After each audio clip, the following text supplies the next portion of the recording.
Okay. Ron hasn't been with the Stark Squad since we could record stuff. Now you got all quiet. Now you got all quiet. So we're talking because we've been getting some trainings on AI.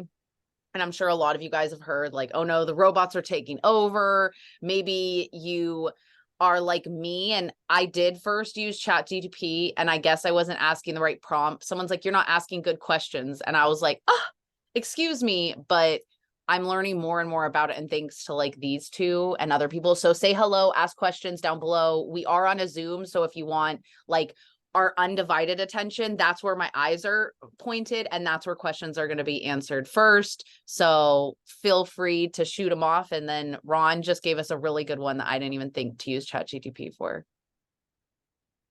So artificial intelligence is something that everybody's nervous about and is afraid because it's new. Everybody has nerves when something is new. Artificial intelligence, first of all, come to us if you have questions. You don't have to interface with the artificial intelligence right away. If you're just learning about it and you're curious, want to talk to a human, come talk to us. We definitely will help you through the transition. So that being said, artificial intelligence, you can apply it to everyday standards. You can get to it, you can talk to it like it's your person on the other side of the world, like one of your really good friends, right? And if you want to ask them advice, you just got to put the details out there. So when you frame your questions, first of all, be polite, because just like if you attract more flies with honey than you do with vinegar, you be polite, you'll find the answers that you're actually looking for a lot easier. So what I'm saying is you can apply it to everyday standards. I came across in a conversation with somebody who I was speaking to, and they got into a sensitive subject and they didn't know how to respond to somebody, which was their situation, not mine. And I was just giving them advice like, have you tried about using AI? And they're like, what? And I said, well, go and type in your query into this and you'll get the most unique answer that could apply to you. And they're like, oh, I never really thought about it. I don't want to sound like a robot. So I said, why don't you go and ask and say, how do I say that's none of your business politely? And I was like, why, just for a laugh, I said, let's make it funny too. Let's throw some humor in there. And I said, and say, please. And as soon as I did that, what came back with the response was actually very funny. And I gotta say, it sounded like me when I was reading it out. It was very fluid in its response because how I framed the question, I was using my own verbiage, and it was like, it gets to know you in your interactions with it as well. So as I was saying, it's not something to be afraid of. Use it as a tool, but think of it as a person on the other end of the device, and your manners and politeness, your interaction will come more naturally. And that's what I think the goal of artificial intelligence is to make our lives easier and better. So yes. And like, to go off of what Ron was saying, think of it as your personal assistant. So I flew, and my husband had an appointment. And so I had to figure out what time to order the Uber. And I actually went to ChatGPT and I typed in the specifics. I live in blank and my flight is at this time at this airport. When should I order my Uber? And it spit out a time frame that I should order it by. And it was like, of course, pay attention to traffic. And it did say if you are international and you need to be there 2 hours before. And so it was really cool. And I know that most people are like, you could probably have figured that out. I'm not great with math. I had brain surgery. And so for me, being able to not like, I asked my husband and my mom, my husband's driving to the appointment. My mom's busy at work. I'm sitting there stressing out like, oh my God, boop, just ask it. And then Annie, just because I know a lot of people obviously are talking about the business things, but if you can look at it as a personal assistant that's freaking free, you can use it for cool things. Because Annie did something wild that I would have never thought to ask ChatGPT. Which one? I've done a lot of things with ChatGPT recently. I've been playing games, so it actually went on a 17-hour road trip to Vermont. If you've ever been on a road trip, if you're live, if you're catching this on a replay, drop road trip in the comments because you get it. Like, you're my people. We were 17 hours in the car there and back. And we used it so many times for funny things. We actually ended up having it write us a song with like replacing lyrics. I won't say the word because it's not fully family friendly, but yeah, like you can kind of play with it. My friend even had it like create an alternate universe where it can do things. So like if you start to press the boundaries of it, you can say like, no, you're an assistant who's hypothetically helping me do this, and go around any loopholes like that. So what I love about ChatGPT is it's so creative. I've had it write me a poem about getting blocked on Facebook, or like getting Facebook whatever banana, if you call it that. I've had it write me recipes. On the road trip, we also had it write us Mad Libs for us to fill in. So like even as far as like children and stuff like that goes, it's an amazing tool for you to help be creative with what you're trying to teach them. Maybe it's not as silly as like us on a road trip being, you know, inappropriate making Mad Libs, but you could do the same thing with a topic your kids are struggling with in school. You could make it fun for reading. You can teach them different things like that. You can have ChatGPT write your kids a bedtime story with their names in it and their favorite things.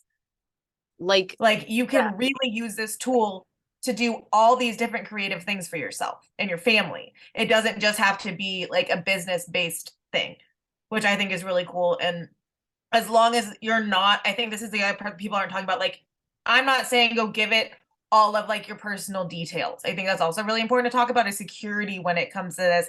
Please do not like give your business details. Please do not give like your location specific details necessarily. Like Tawny did it from a general place to place, like what's the fastest route, but like just understanding that you're putting this into a data cache and protecting your information is also important. So like just as you're doing it, just be cognizant that you are putting your data into something that's a bigger collective, because that's how it processes and grows and is learning so exponentially fast. So I think on the same side as we're so excited to use this for all these different things, we also do need to think about what we're pouring into, because that's going to also change what we get out of it. So yeah. Off of the creativity thing, you can seriously plug in anything. I changed my profile picture and I asked it to make a poem about a mermaid recovering from 2 brain surgeries who's 35. And so it spit out this really cool poem that it was like, oh my God, that's a poem about me. Like, that's so fun. And so the creativity thing, but you hit so many different awesome stuff. I was talking about the fact that you put in the things in your fridge and asked it to make a recipe for you. So if you're, you know, you're stuck at home and you don't have that many things and you're like, what the hell can I make with this? Boom, type it into ChatGTP. Someone just said, I heard someone had AI write a resume that got him a really high paying job. I could see that. I had it. Do you guys realize you can even quote yourself? So I put in quotations. I said, can you rewrite this as a 35-year-old businesswoman? And then I put in quotations what I was trying to write, and it corrected it to be basically like sound more professional, because I know I sound like blah, blah, blah, blah, all over the place. So you can use it. And then like Ron taught us about like, you can make that funny. So like whatever it spits out, if it doesn't sound like you can add, like, what were some of the things that you told us, Ron, that were awesome? Well, like I was saying, you can put in your questions in there. If it gets wordy or gets too lengthy, you can compress it down. You can say, can you summarize that a little bit more for me? You can say, can you put some humor in there and use specific humor words that you would say? And then it can actually fit that into its verbiage and do all the work for you. So it takes the thinking out of it. I think the resume question was just a really good branch too into talking about how to use it for business. Cause yeah, we just kind of addressed like ChatGPT can be so much more than that. But when it comes to stuff, like it can really simplify your process. So like I bet Tawny can go over like how to use it for day-to-day business, because she's really good at that. But for me, where it helped me was to simplify and like understand my brand. Like she talked about, she wanted to speak to like 30 to 35-year-old women. Well, maybe you don't know exactly what your brand is. You can kind of start searching on there, like what are like age ranges, what are terms those people use. So like what do 25 to 30-year-old unmarried women, I'm just giving a random brand that relates to me, you know what I mean? What are the things that they have in common? And then you're going to find your niche. So if you're just starting out on social media and you're just trying to come up with ideas, it's also an amazing way to just start the process, because it's going to spit you out a list of ideas. You can ask, what is 30 days of content for a creator trying to hit an audience of 25 to 30-year-olds who are on a healing journey, because all of us are on a healing journey. So I just picked something general, but you can niche it down further and further as you start to go on your social media journey, but it will just give you somewhere to start, you know? And The then more you can detail- obviously perfect what you're doing when you're making posts. the more So details you that guys you go. can include, the better response you'll get back. Because obviously everybody's situation is unique. So the more you know about it, the more you need to share with Chat GPT so it can have the relevant information and formulate a good response back to you, right? It's pretty straightforward. It's the wave of the future, and it's finally here. Don't be afraid of it. Change is the only true constant. It's so cool. And it's just, I know I keep saying this prompt word, but that's where I was struggling because I didn't understand. Like, I think I'm asking good questions, but what I started to learn is this one really cool thing where you ask it first, act as role. And so either act as a marketer, act as a mindset coach. So that's the role. Maybe you want to act as a journalist. So you're telling it to act as a certain type of thing. And then you say, create a task. So here's an example. Act as a mindset coach, create a blog post, social media post. You can even say an Instagram reel caption. Like, you can get very specific with it. And then what's even more amazing that I didn't realize till I was like diving into it more, you can ask it show as format. Maybe you wanted to show it as a list. Maybe you want it as, I'm going to say, a CSV file. And some of you are like, what the heck did you just say? It's what Annie was saying about making 30 days of content. You can seriously ask it to spit out this file format that then you can plug into Canva, and it can make you 30 days of content. Now, what we're also talking about is the fact that, yes, it's making things so much simpler so you can do that. But what's really cool is seeing how there's different creators who are using that and then tweaking it and still personalizing it and making sure that they aren't sounding robotic, that they're not just like, it's like you can read 3 tips for how you grow your social media, but I can tell you, we can all say the same 3 tips, but I have different stories than Annie has, than Ron has. And so what I think is really cool about ChatGTP is I know a lot of people are like, well, if it's just like plagiarism, everyone's just going to copy and paste up all this stuff. First of all, I sat next to a college professor on my flight, and we had a really great discussion about AI. And she said it's interesting because they already have a platform, they already have a app that is checking for plagiarism. And she said it's actually a student who created it, who said it's not fair that people are getting to use AI to write these papers. So they're already starting to figure out a way to see, is that information already out there? Has it already come up with it? So I just thought it was cool. How my brain is wrapping around it is just like in school. If you were told to write a paper, if you had to handwrite it on a notebook, I know I don't have spell check. I'm a horrible speller. I don't have a thesaurus to make it sound better. I can't, if I wanted to write a quote, I'll be honest. I remember one time I picked a shorter quote because my hand hurt and I didn't want to write more. Or would you rather write your paper on a computer with a thesaurus and with all these other like little tips and gadgets that make things easier for you? And so it's still you writing the paper. It's still going to have my stories. It's still going to have my personality. It's still going to have my things, but I'm going to use that tool. And so I'm just excited that I'm around other people because, like she said, the more information you put into it, but it's cool because I would have never thought to make that funny. Like when Ron said that, or like Annie told me, you can say, use the vocabulary of and so I started changing it to sound like a 35-year-old because I am that age. And so it's just cool. The more you give it, the more it's like sounds like you. Well, and I think that there's this misconception like you talked about is that using AI is just going to make everybody sound exactly the same. Whereas I think it's going to give a lot of definition to the space as like who's able to apply the knowledge. My friend who's also a college professor was talking about this, and he basically talked about how they had to shift their curriculum from like being essays on the facts to applied knowledge. So what you're really going to see is who in social media has like actual experience in what they're teaching and who's just spitting out things that are buzzwords, because you're going to be able to tell from the content that follows. Like, yes, everybody can say, oh, here are 3 social media marketing tips for sales. Like, that's not going to convert anymore. That's not, like, in this day and age, like if you are still trying to do basic click funnels like that, you're just screaming into a void of the same 1,000 coaches online. I'm sorry, it's just the truth.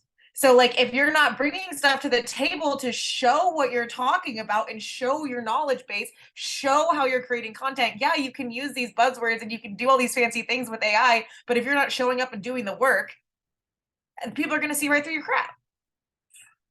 And that's what's so cool. But what we're doing here is we were together as a team instead of just on our own, like trying to figure it out. We actually have the knowledge, like we create lists of brands and things like that together to get things done, which is very different energy. And that's what I like about being in our space instead of some other spaces where people are just not wanting to share. I think that that's what's so powerful about these Zooms that we're opening now for everybody too, is because there isn't just a lot of space to talk about this where people are just going to answer your questions back and forth. And somebody did ask me over here, I just want to address them real quick. This is Chat GPT, which is chat.openai.com. Is that right? So just so you guys know, for the people asking, and that's what you download, you'll have to create an account. You can link it, I believe, to your Gmail or your Facebook or your Apple account. It's very simple. The reason you want to create, I'm just doing basics because somebody asked me what the basics were over there. But the reason you want to create an account is because it's going to create different folders for every question you ask it. And you can go back into the folders and reuse them, but it's kind of like a different assistant. Like Tawny talked about, you set them up for a role and then they'll kind of respond in that set all the time. Like I talked about my friend who created one that's like an alternate universe assistant where it's like hypothetical, and so they can kind of fix all loopholes. So you create these different subsets on the side that you'll be able to go back to time and time again. So that's why you do want to create the account, not just like make it something, you know. Does that make sense? Did I explain that okay to you, to people who actually used it with me? Really It's good. been a while since I started it. And you can use it on a desktop or on an iPhone. I'm pretty sure you can use it on Android. That's one thing I love. It is free. And like she said, make the account. I don't think you can even use it without logging in or signing up. I'm pretty sure. I think it like forces you to, which is good. You want it to have those folders. And like, again, business wise, like I'm really excited. I just learned this one. And so I'm excited to play around with it, but you ask it to ask you questions so that it can know your business more.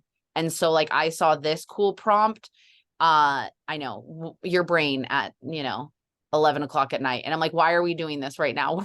So it was like 20 questions. So I'm excited to share that with you guys. And that's something cool too, is I know before I felt like if I share that and I don't really know everything that I'm talking about, that I was going to get made fun of, or if I ask questions, people will think, oh, that's so silly. But what I love, like Annie touched on, is how collaborative we are, is that we learn things and it's like, hey, I just tried this out. What do you think about it? And so that's really helped me grow, because I was definitely the kid in school who didn't ask questions, because I remember I had one teacher who said, there's no stupid questions, just stupid people. So I was like, I will never raise my hand here. And that's definitely what's different. So every Thursday we will have this, because I know we all like teaching, and I learn so much from both of these individuals and everybody on our team. And sometimes it takes someone just asking a question differently and you're like, oh man, and then you get spit out these different suggestions. And I feel like the more we collaborate, the more we like get this awesome bank of prompts, and like you can tell it's biggest sassy. So someone asked me about like Chat GPT and video usage. They said like, can you use that to like edit? And they didn't say edit, they said for videos. But so there are other AIs that are for photos, videos and stuff. But what I, like Tawny talked about, is that specific, and now I'm forgetting it. What's it called? The link you can put into Canva. Oh, the CSV. So it's a CSV file. And you probably noticed that, like, if you've ever used an Excel sheet or something, it's just you saving it basically in a row so that it can just like auto populate right into like make 30 slides. I think Brock Johnson actually just did a beautiful video showing, or maybe it was somebody else. I don't know who was watching. Okay, Anywho, we'll find it. We'll drop the link in the comments of this when we post it. So this will everybody be can up on have that. Yeah, YouTube. that really helps. So Oh, and no, Chat GPT does not video or edit or any of that, but you can use it to create photo and video content on other platforms. And there are other AIs, but like I don't think we're going to go into those today, because like we'll just talk Chat GPT. But there are other ones, but I would just honestly use Chat GPT and then use things like Canva and CapCut that are really, really good editing and photo wise and content creation wise.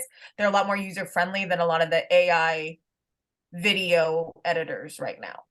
Yes, they're really cool, but a lot of like TikToks and them like can do the same things, and you're very used to clicking those buttons. So I'd really stick to what you know and just use ChatGPT to enhance what you're doing instead of completely shifting to using all AIs for all of your content creation. That's my personal opinion. I just think it's going to create more organic content than you getting frustrated as you're trying to make content a whole different way. Plus, every platform would prefer you to use their platform. So they always say Instagram Reels. So I will tell you something that I know I like to do, and Annie's tried it too, is I try to make one piece of content in each platform. So one in Instagram, one in TikTok. Boom. I wash the watermark. Hear me again, wash the watermark. Do not be posting your TikTok watermark on Instagram. It's, guess what? You're going to get buried. They've already said that the algorithm, when it sees the TikTok, because why would Instagram want to promote your TikTok? They wouldn't. Okay. So don't do it. You will see so much better reach if you wash that watermark. And if you guys, any of these things that we're talking about, if you're like, I need more detail, please drop that and we'll make sure, like next week, I think we should definitely show how you can use ChatGPT with Canva, because those are two apps that a lot of people use. But You And can we actually can ask it. ask Chat to teach you how to do things that you don't know how to do. So if you don't have anybody to go and ask ChatGPT. You never know what you're going to find. And you can ask it, like, I wanted it to explain to me the difference between an MRI and an MRA, which are the brain scans that I had to have. It gave me a beautiful answer. And then I said, can you explain that to a child? And it rewrote it and made it in this beautiful analogy. And I was like, now I freaking get it. So the questions you can ask it are endless. And it's just like really cool to see that it's free. Like, it is free. A lot of those apps, I will tell you, with the AI, because we've been learning and playing with them, they're cool, but a lot of them only give you like 7-day free trial. Like, I know everybody's like obsessed with this Jasper. I didn't even play with it because someone said it's like hundreds of dollars to end up using it. So to me, I would rather build. I know plenty of people who just use CapCut, Canva, and ChatGTP. That's it. As someone who grew up in an editing room, my mom worked for the news. Like, I'm telling you guys, the AI editors are just more complex. Like, I really, really like CapCut. There are some other ones that are out there that are really good. Adobe Editor, if that's what you use. The Mac editor on desktops is great, or on laptops. Like, use the stuff you know, because it's going to create better content and it's going to flow better. Like, I think that AI, especially with video creation, is probably going to start to get flagged a lot easier, because it's going to have a lot more stuff embedded in the metadata than like content you create yourself from like yours. So just like knowing how that goes in the algorithms, that was like a very high level conversation. So if that confused you, feel free to ask more questions. We can dive into anything you guys want, but it will just go lower in the feeds because it has stuff that'll be able to catch and read. So like using that platforms, please don't use Facebook though. Please don't edit on Facebook. Only TikTok and CapCut, because They everything on finally, Facebook though, is a nightmare. On Facebook Reels, they finally now, instead of you had to like pause it to try to have that cover photo and it was hard as shell to get it, now you can actually go through and like press it like a picture like you did in Instagram Reels. So they're slowly catching up. I don't have that update. I did just update my Facebook, so maybe it's there now. I know, but with the ChatGPT, you can ask it to write 10 hooks for Instagram Reels about blah, blah, blah. You can explain the video. You can also explain the purpose of the video, telling ChatGPT like why it will make the hooks better. So if you were just asking it like, write me 10 hooks, like it'll write you 10 hooks, but it doesn't know for what type of business are you in? What is your end goal? Who are you talking to? So the more, like Ron said, the more information you can plug into it, the better. Demographic. Yeah. For sure. You know, a good analogy for where we are with this AI and ChatGPT is, do you remember being in elementary school when we were taking out our calculators during math class and your teacher was like, nah, you got to put it on the paper. You're not going to have a calculator with you all the time. This is a calculator for life. This is one that you can use everywhere. You just have to learn to apply it, right? I mean, our teachers back then didn't realize that we were going to have a calculator in our pocket literally everywhere we go. This is a way that you can use that calculator in more than just math. Yeah. I also think that with follow-up, we'll definitely do is like ask more questions. If you guys are watching the replay, wherever you are, we'll ask more questions about ChatGPT. but I think next week we should probably cover threads. I know that's a hot topic right now, the brand new app. So if you guys have any questions you want us to address, like I know Tawny and I have already kind of done some research and starting it. I haven't talked to Ron about it yet. Ron, have you gotten threads yet? Okay, well, we're gonna get off this Zoom, and yeah, we're gonna talk about that and get you with threads. But it is a brand new app for those of you that don't know, sponsored by Meta. It's supposed to take over Twitter. So it has been downloaded 30 million times. It has now taken over as the fastest growing app in the last 24 hours on the planet. So if you guys have any questions about it, if you have concerns, whatever, like ask us and we'll address it next week. And it uses your current information. You don't even have to input a whole bunch. It's already mostly there. Yeah. So if you already have Instagram, and I know some of you might be, because when it was actually funny, my husband, who's usually not the tech person, he's like, "Are you on this new app?" And I was like, "What?" And so he told me this last night. And so I got it. And the cool thing about it is, like Ron said, it's super easy if you already have Instagram, but I didn't like Twitter. I have a Twitter and I just feel like I didn't quite get it. What I'm really liking about this is it seems like on Instagram, it's kind of like, like when you would pass notes in school. So I feel like it's more like people are just dropping random thoughts and like weird random things. And that's what I like is like today I was putting more stuff that I guess like I send to my friends or I text to people, but I don't always post on social media. So maybe I'll look back in a while and be like, oh my God, I can't believe I posted that. But I think it's funny. I totally agree. I think it's really fun. I think it's fresh. I think that I've seen a lot of big time creators just say they're moving off Instagram onto there for now. So it's a pretty decisive move for a brand new platform that's just text based. But I think that it's going to give people who were doing a lot of posting, like with pictures and great captions, a lot more space to be having that content actually viewed, whereas it was getting buried before. Oh no, we lost her. That was like, oh, she's back. That was so weird. And it's having a storm. I know. Okay. She's like, I don't know. I'm here, but I can't talk. Okay. No, but exactly. Like I just think that so far what I've seen is I'm seeing more people's stuff that's usually buried. And I mean, again, to just shout out, I feel like Brock Johnson for Instagram when he said he just showed the difference of like a post on Instagram and then the post over there and how way more people are seeing it. So I feel like it is a way better way to stay connected to people because I know a lot of times on Instagram, it's like, where the heck did you go on my timeline? Where are you? I don't see you. So I think it'll be cool. Okay. She's like, yeah. So everybody should go get threads and then ask us all the questions so we know what to investigate and talk about next week. I'm looking at you. I see you guys on there. The kitty cat. I like waving at people. Appreciate You made me learn to do that. Always wave at the people when they join your live. It's so nice on Instagram. And I know on Instagram, sometimes you guys are like, you just accidentally popped on someone's live. So I know I waved to some of you guys, but you can always come on. You can always say hi. Also, if you guys have an email list, sometimes it's a lot easier if you want some of these like prompts, the tips, the links, all the stuff. Make sure you message one of us or drop like say email. I want to be on the email. So appreciate you guys. I'm glad. Yay. I feel so much better. My teacher heart is like so happy. And I appreciate it. And absolutely. So again, guys, drop the questions. We will see you next week. Same time.